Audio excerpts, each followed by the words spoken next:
right. Hello and welcome. My name is Scarlett Trippsmith and I will be your technical liaison for today. And if you didn't know, this is the Humboldt Unitarian Universalist Fellowship's virtual Sunday service with It Takes Practice with our fabulous guest speaker and musician, Matt Meyer. So, welcome all. And if this is your first time joining us today, welcome. We're so happy that you found us. Please feel free to introduce yourself in the chat to everyone. We welcome you. And we know that you come from different places, different religions, different backgrounds, different beliefs, but we really hope that you can find comfort and connection here. We are committed to fighting for the worth and dignity of every person in our community and out. Together, we can transcend barriers, be they racial, political, economic, social, or religious. And we want to remind ourselves that we must put our words and principles into action for the justice of the common good. Today, we acknowledge and really honor that we live on the traditional home of the Wiyot people.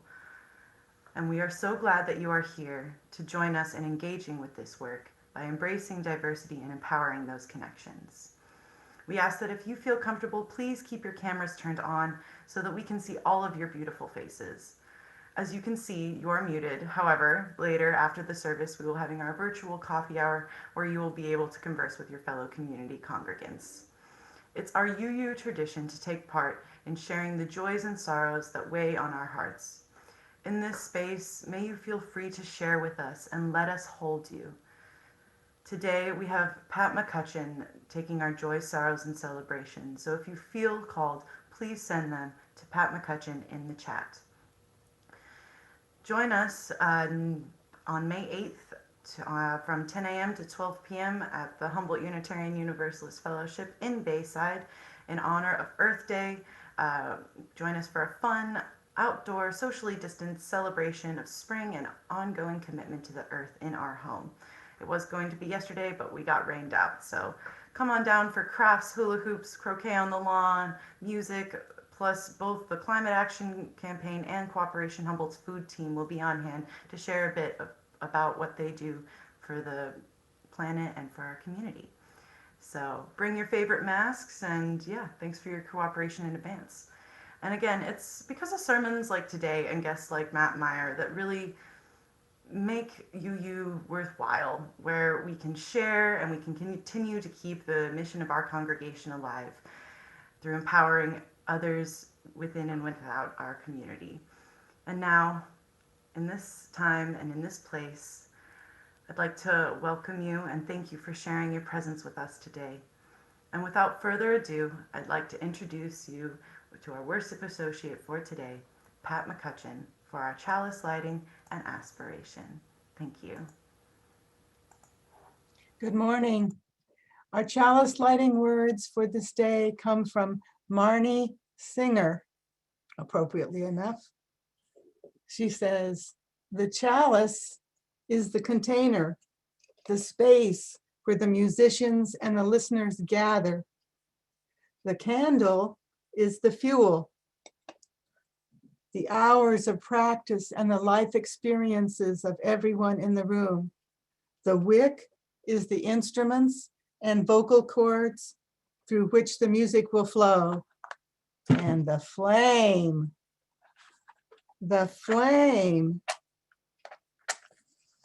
is the music which is created as if by magic when the instruments are lifted,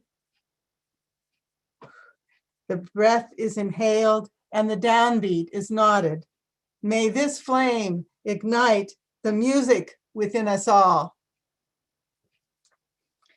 And now, as is our custom, may we recommit together to our aspiration.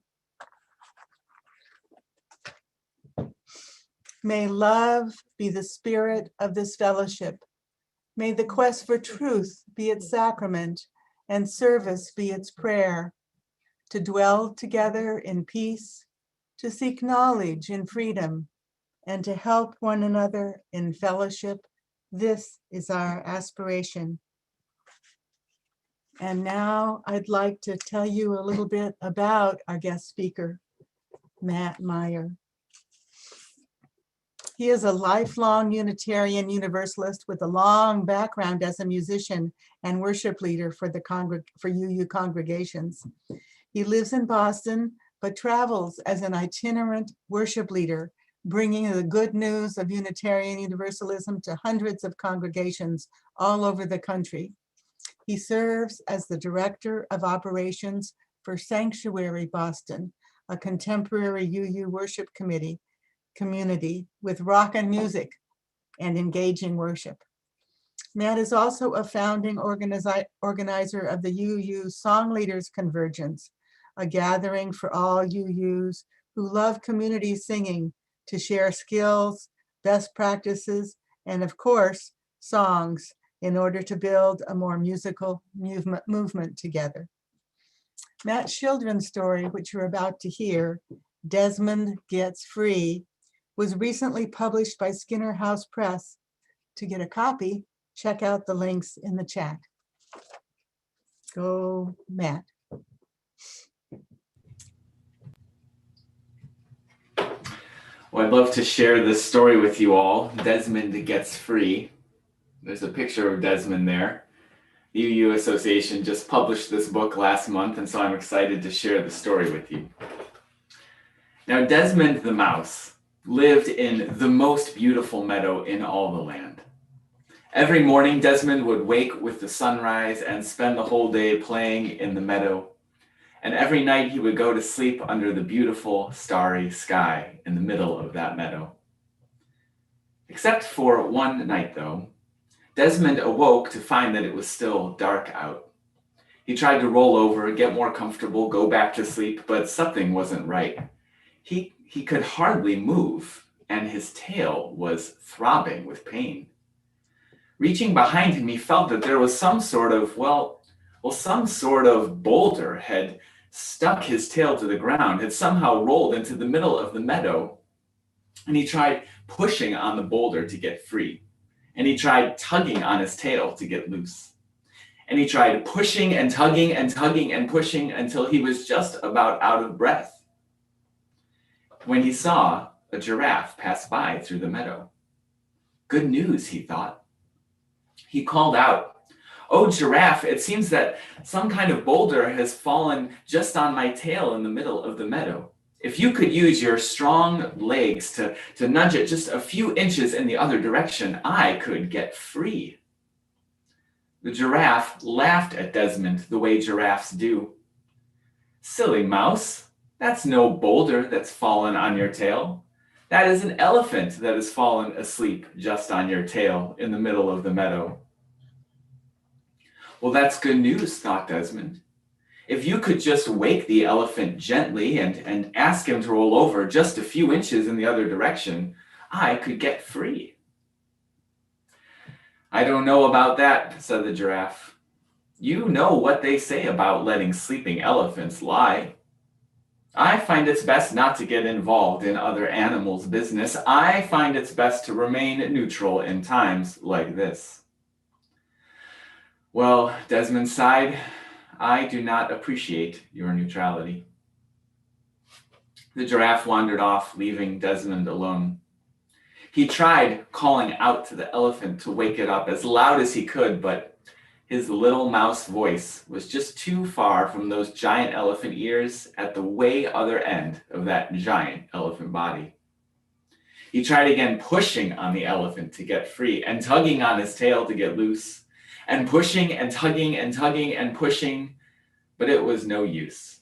He was stuck. And when he had just about given up, he saw a gazelle passing by. "Oh, gazelle," he called out, "it seems that this elephant has fallen asleep just on my tail in the middle of the meadow. If you could gently wake him up and ask him to roll over just a few inches in the other direction, I could get free." "I don't know about that," said the gazelle. "You know what they say about letting sleeping elephants lie. I find it's best not to get involved in other animals' business. I find it's best to remain neutral in times like this."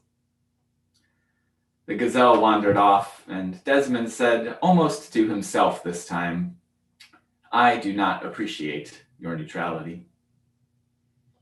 One last time, Desmond tried shouting with all of his voice.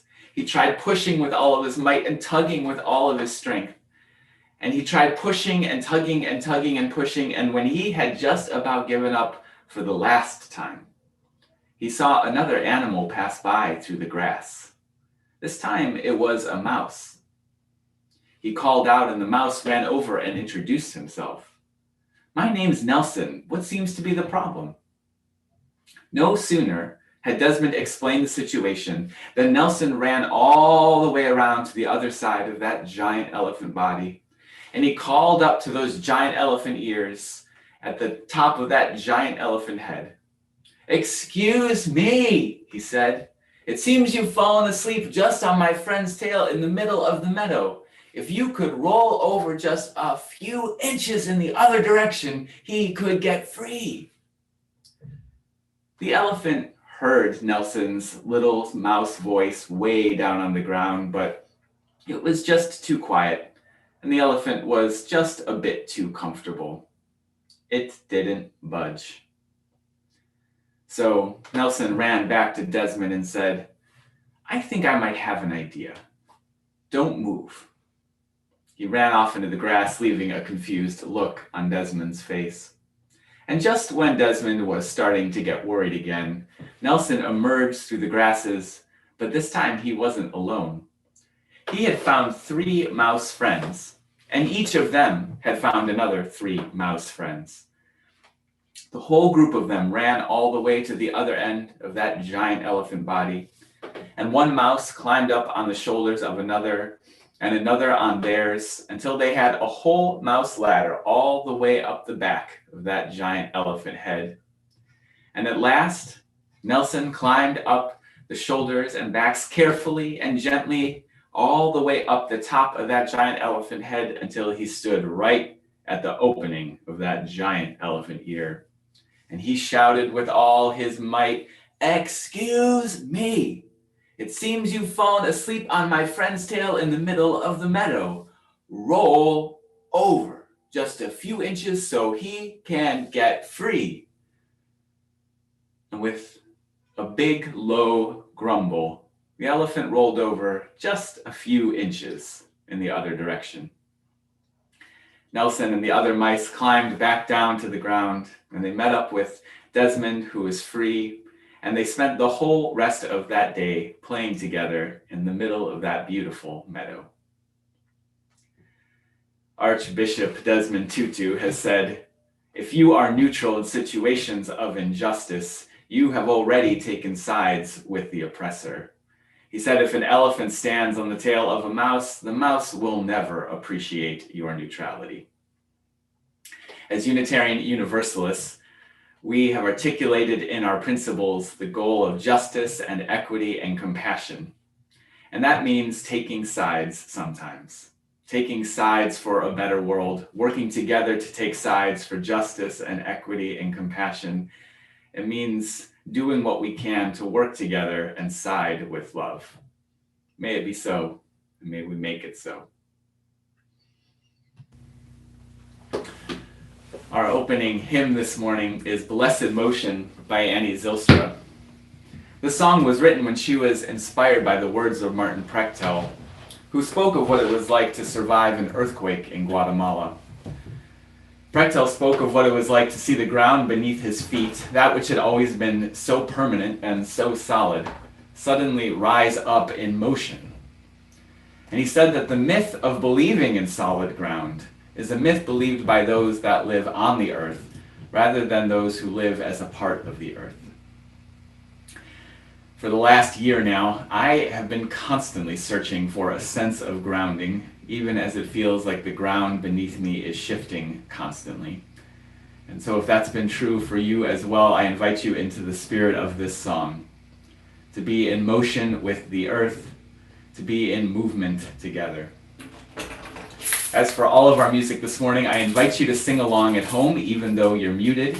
Just because we can't hear each other doesn't mean we can't sing together in a way, and it doesn't mean we can't breathe together in rhythm. So there's a low part and then a high part that's call and response. It goes like this. I believed in solid ground until I saw the earth in motion, in the winds of steady change, and the ever-rolling ocean. All moves on in perfect motion.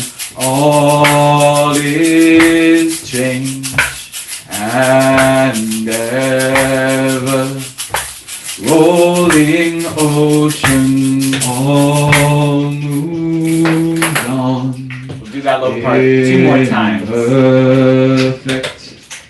Perfect motion. All is change and ever rolling ocean. All moves on in perfect motion. All is change and ever rolling ocean. I believed in solid ground until I saw the earth in motion, in the winds of steady change, and the ever rolling ocean. I believe in solid ground. I saw the earth in motion, the winds steady change, and the ever rolling ocean. I believe in solid ground. I saw till I saw the earth in motion, in the wind steady change, and the ever rolling ocean.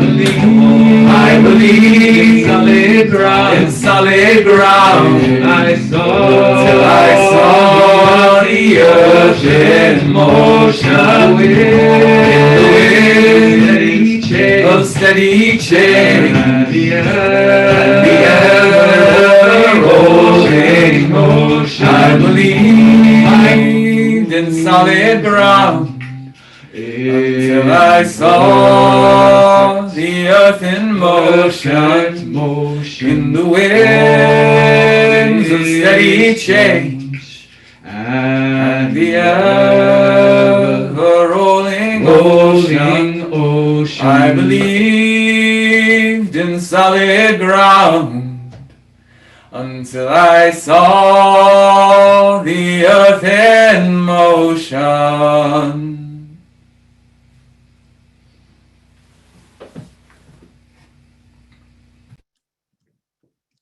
And now is the time when we open to one another and share our joys, our sorrows, our concerns, our delights.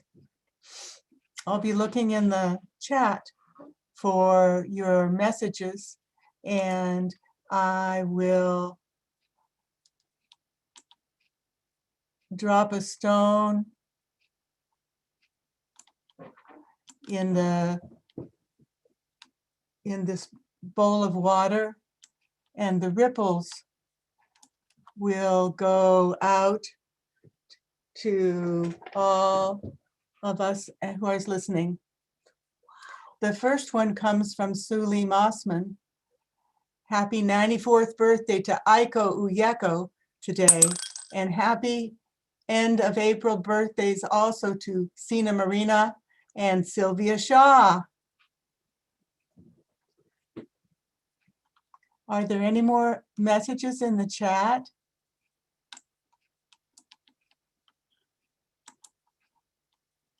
From Jackie and Sean. We put down our beloved dog Lucy on Friday morning. She is missed. All is change. We miss Lucy too.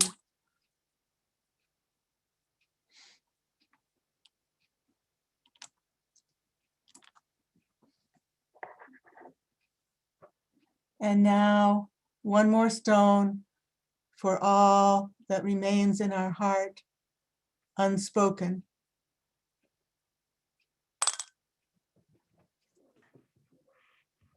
We'll now have a moment of silence to consider all that we have heard so far.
Our reading this morning comes from Mickey Scott Bay Jones, a community organizer that does faith-based work, and as she calls herself, a justice doula.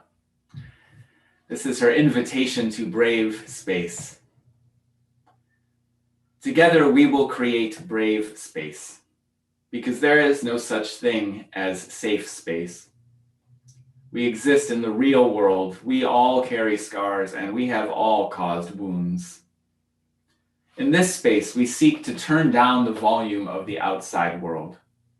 We amplify voices that fight to be heard elsewhere. We call each other to more truth and more love. We have the right to start somewhere and continue to grow.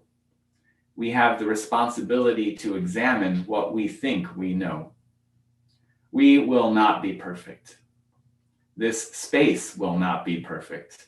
It will not always be what we wish it to be, but it will be our brave space together, and we will work on it side by side.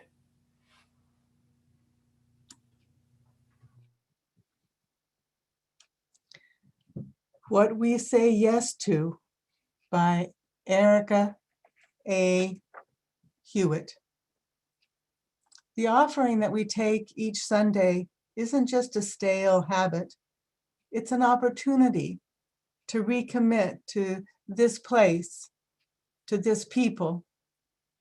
Our offering is an affirmation, a yes. When we give, we say yes to something we value. With our gifts freely given, may we say yes to the values of our faith. May our offering help us practice Unitarian Universalism within and beyond our congregation as tools to empower our mission.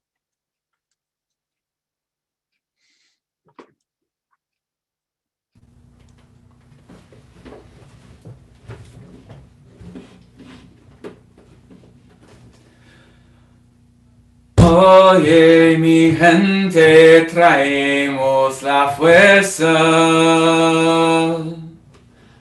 La libertad es la única bandera.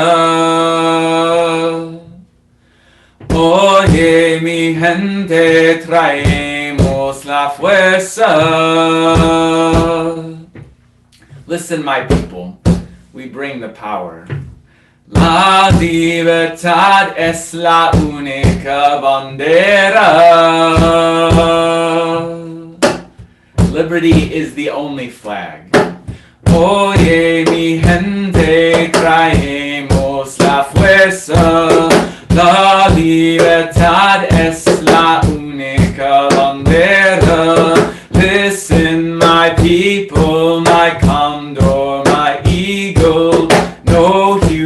human being can ever be illegal.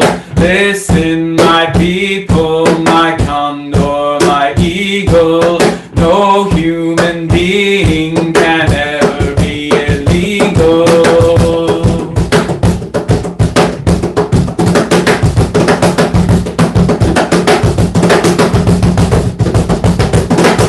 Oye, mi gente, traemos la fuerza, la libertad es la única bandera.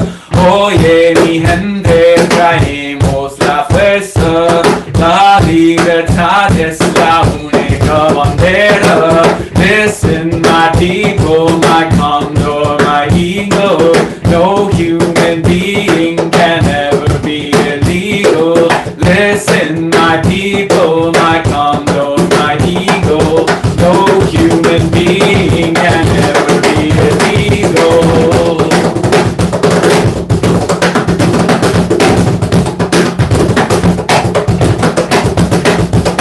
Oye, mi gente, traemos la fuerza, la libertad es la única bandera. Listen, my people, my condor, my eagle. No human being can ever be illegal.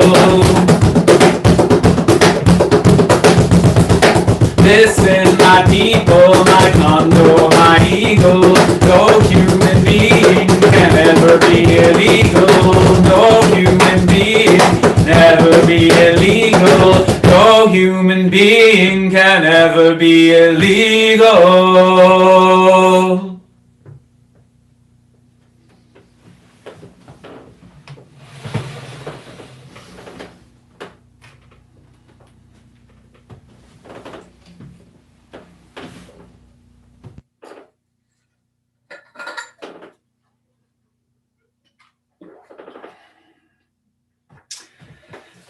I start just about every day with a to-do list.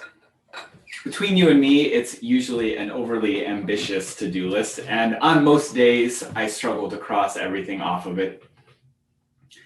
One of the things that often goes unchecked at the end of the day is making time for writing. It's not that writing isn't important to me. It's real important, and I'm so dedicated to it that every day I put it on this little Post-it note list of mine. So important that every day I collect quotes and readings and story ideas and prompts so that someday when I do write, I'll have lots of inspiration for it. I'm so dedicated that every day I finish other pressing commitments and finish other tasks so that when I do take time to write, I'll have lots of time for it. I'm so dedicated that surely one of these days I will begin writing. One of my favorite authors, Anne Lamott, talks about this, about how hard it is, in fact, to just sit down every day and put your butt in the chair and write, even when it's one of the things you love most. She says, the discouraging voices will hound you. This is all piffle, they will say. And they might be right. What you are doing may just be practice, but practicing is how you're going to get better. Some of the best writing advice I ever got was from a teacher who told me, take a few minutes and, well, don't write, but just write what you would write if you were going to write. I sometimes feel like in all the years since I've gotten that advice, I haven't written anything since, but I have written a lot about what I would write if I did write. You might call this the practice of practicing, learning how to practice. The problem is that the finished product we would imagine for ourselves can feel too far from where we're starting, impossibly far. Too often, the person we would like ourselves to be can feel so far from the person we see in the mirror every day. And the world as we would like it to be can feel impossibly far from what we read in the headlines. The demons of perfectionism stand in the way of writing, just as they stand in the way of creative risk-taking in general. And this is unfortunate because we know that creating a life for yourself that doesn't yet exist requires some creative risk-taking. Being your best self in uncertain times like these means setting aside the discouraging voices that hound us. And too often, just imagining a world of true justice and equity means setting aside the voices that say your efforts are just piffle. When the demons of perfectionism show up like this, I try to practice the practicing of showing up for myself and for others. Musicians know something about practicing. One of the requirements for all students at Berklee College of Music, where I attended in Boston years ago, was 4 semesters of ear training. Ear training is learning to sight sing music, to sing the notes just by reading them on a page, or to write down the notes just by listening to a song. Now, when I began school, I knew that there certainly were people who were capable of this kind of magic. But to me, it seemed like some kind of Harry Potter nonsense. Like, you might as well ask me to walk in the classroom and turn my desk into a toad using a conductor's baton. It seemed impossible. I remember the first day of ear training class vividly. There was a kind of nervous silence among us students. Silence, actually, except for one student who was quite vocal in his nervousness. There was one student who interrupted the teacher in the first few minutes of the very first day to share that he was worried the class was going to be too advanced for him. The teacher kindly paused his introductions, and he explained that we'd all taken entrance exams and he was sure we'd been placed in the appropriate class. The teacher tried to continue, but was interrupted again. Well, the man said, but is this the very lowest class? Because I need to be in like the very lowest class. Now you could tell the teacher started getting a little embarrassed. He looked around the room sheepishly, not really wanting to answer that, yes, we were a class of the most basic students. He answered quietly, well, it is ear training 101, so it is the lowest. I guess there is a class for people that have previously failed the 101, but you all are just about the lowest. Now, some of the other students giggled at this point, kind of laughing at this man's anxieties, but I was kind of glad to hear that someone was questioning what felt to me like the absurd idea that sight singing even could be taught. I don't know what happened next for that student, but he never came back to our class. Not because anything we did on that first day was in fact too hard for him, I'm sure of that. But I think he just lacked a belief that improvement was even possible. I kept going, not necessarily believing that improvement was possible, but I figured if generations of students have done this before, I guess it must be possible somehow, even if I personally can't see the way forward. And so I made a commitment to at least practice the material. I've always remembered this other student, though, who gave up before he'd started. It's not just that he didn't try to become a master at ear training. It's that he didn't even try the practicing of it, which always struck me as the real loss. When the discouraging voices hound me, when they show up and tell me my efforts are piffle, I sometimes think of this student. And I remind myself that maybe for now, the work I'm doing is just practice. But practice is how I'm going to get better. This pandemic arrived nearly a year ago, and it has been a difficult year to be sure. A time of the ground beneath us shifting constantly, things constantly in motion. I imagine that the next year, much like the last one, will be a time of learning and relearning new ways of being together, of organizing our days differently all over again, of organizing our people differently all over again. This is a time of adaptation, and it is also a time of imagination. We are restructuring our society all over again, one way or another. Let us imagine something more beautiful. Let us imagine something more compassionate, something more equitable. This is a time to call on those in power, which in some ways is all of us, to play a different role, to learn a new tune. And I think particularly for white folks, this is the time to practice some new skills and play some new roles in our community. A time for listening in deeper ways we haven't always done so well before, and having some hard conversations we haven't yet practiced enough. Fellow white folks, as we restructure this society all over again, listen for the voices that fight to be heard elsewhere.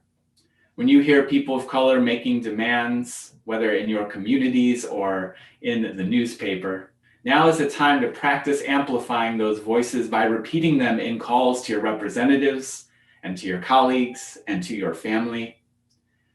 If you happen to have inherited wealth that was accumulated in a time of systematic segregation, which is true of all wealth in this country, it is time to practice giving it away. If your muscle memory has been to call the police when something goes wrong, it is time to practice something different.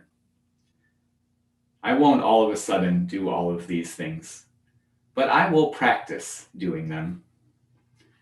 Musicians know as well as anyone that muscle memory is very real. We know that consistent practicing changes the structure of our brains, rewiring our circuitry, forging new connections and new possibilities. No one is born a musician. Musicians are just the ones that learned how to practice. Even songbirds need elder birds to sing to them and teach them their melodies. Practice doesn't make music perfect, but practice makes music possible.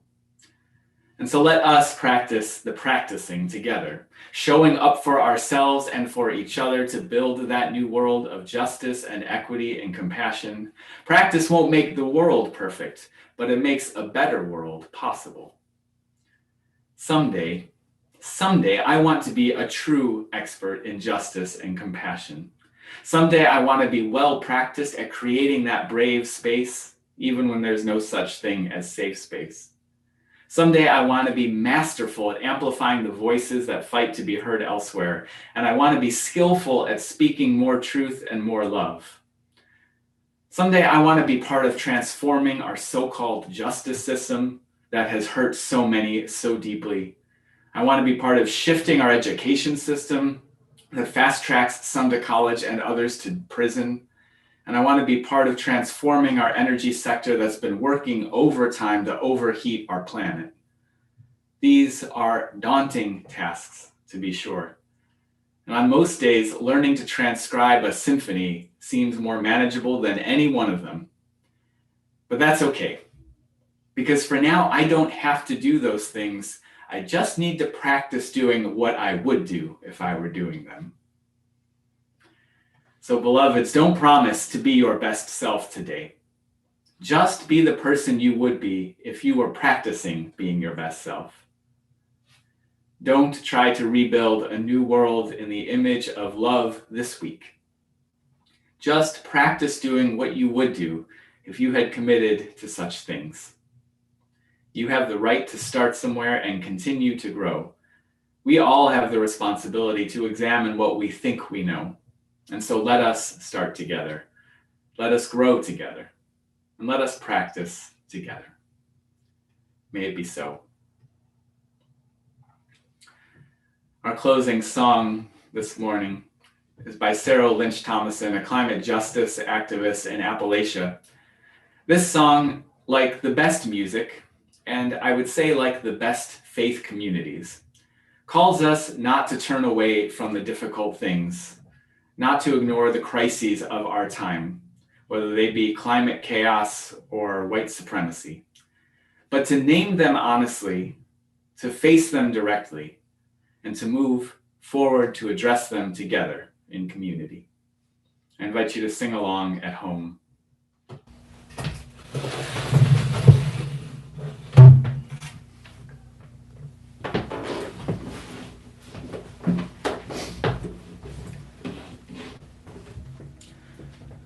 There are more waters rising, this I know, this I know.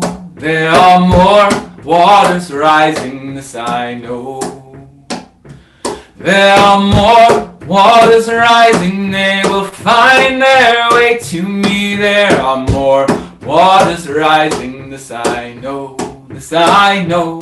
There are more waters rising, this I know. We try that verse together. There are more. There are more waters rising, this I know, this I know. There are more waters rising, this I know. There are more waters rising, they will find their way to me. There are more waters rising, this I know, this I know. There are more waters rising, this I know. There are more fires burning, there are more fires burning, this I know, this I know. There are more fires burning, this I know.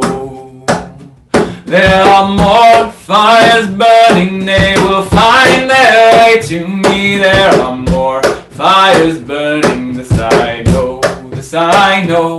There are more fires burning, this I know.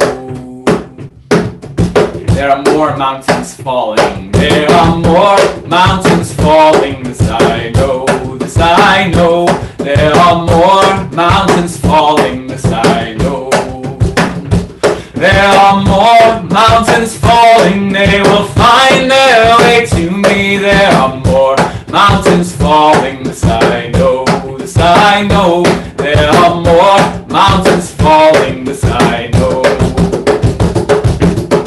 I will wade through the water, I will wade through the waters, this I know, this I know. I will wade through the waters, this I know.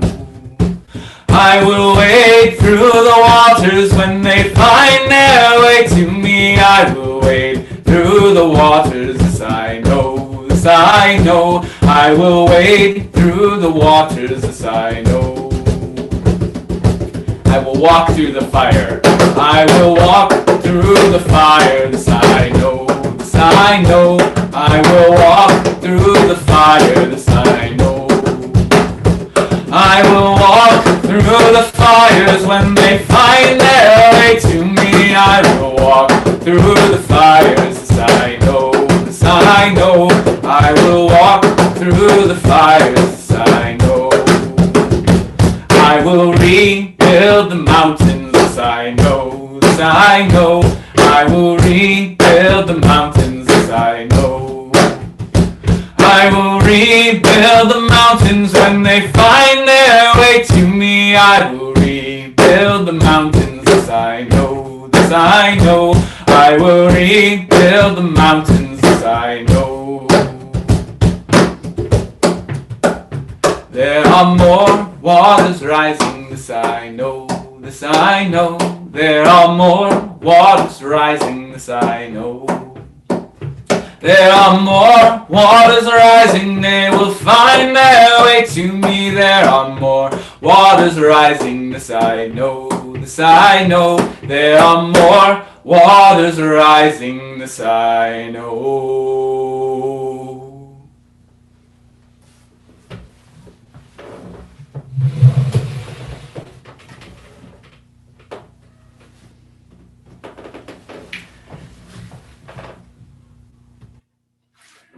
Beloveds, don't promise to be your best self today.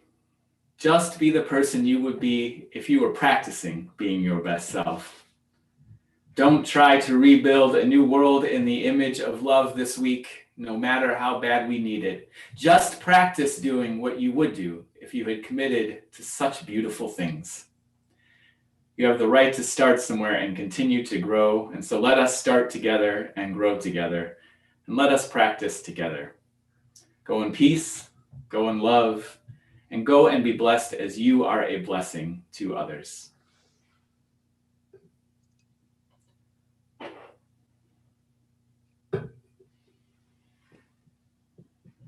And now if you would all like to join me in reaching your hands across your screen or holding on to somebody's hand close to you, you can turn your computer view to gallery view so you can see everyone's beautiful faces here with us today.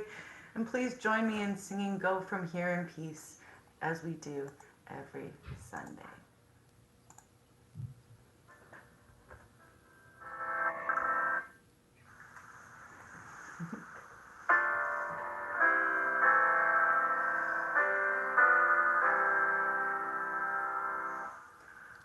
From here he's going long. Go from here he's going long. Go from here he's going long.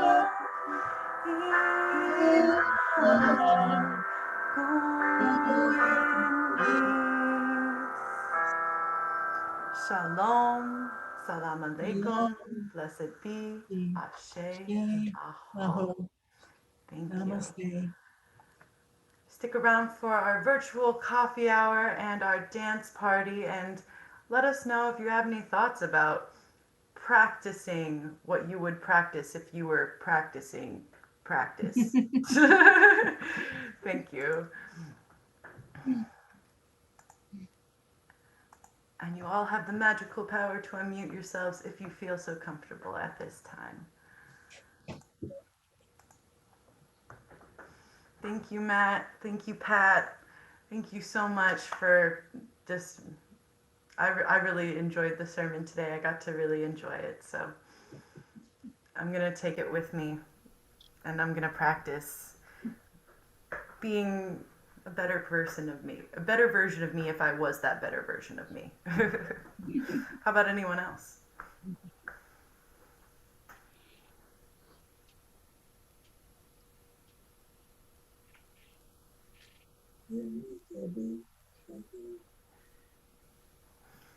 Pat or Matt, Can you unmute people? They seem to all be muted. No, they're allowed to unmute themselves at this time. Oh, okay. I believe it's their choice, yes. Boy, as a musician, as a musician, I certainly get the practicing of practicing and going into ear training the first day and going, you want me to do what? Yeah. Raise your hand if that was your experience, if you ever took an ear training class. 'Cause that was definitely my Oh, experience yeah. as well. It's a terrifying moment where you're like, so you want me to have superpowers? I loved how you explained that, Matt. Yeah, but after the first year of it, I had them. I have superpowers. Yeah. It's an amazing thing what practicing will do, huh? Definitely superpowers. I love that it cuts out all the self-judgment, derogatoriness, and conviction that you're as good as you'll ever get. I enjoyed reconnecting because Mom and I were watching our service in Salem, Oregon with a regular minister, and the services overlap by a half an hour, and we've had technical difficulties, but it was good to come in just at the right time to hear about just write if you would write, just write what you would write if you did write, because I quit keeping a journal that I've kept since about junior high school after George Floyd was murdered last year. About May 28th was my last journal entry, and I feel relieved, and I'm looking forward to more writing. However, this week I wrote in a journal about Mom's emergency room experience on Monday when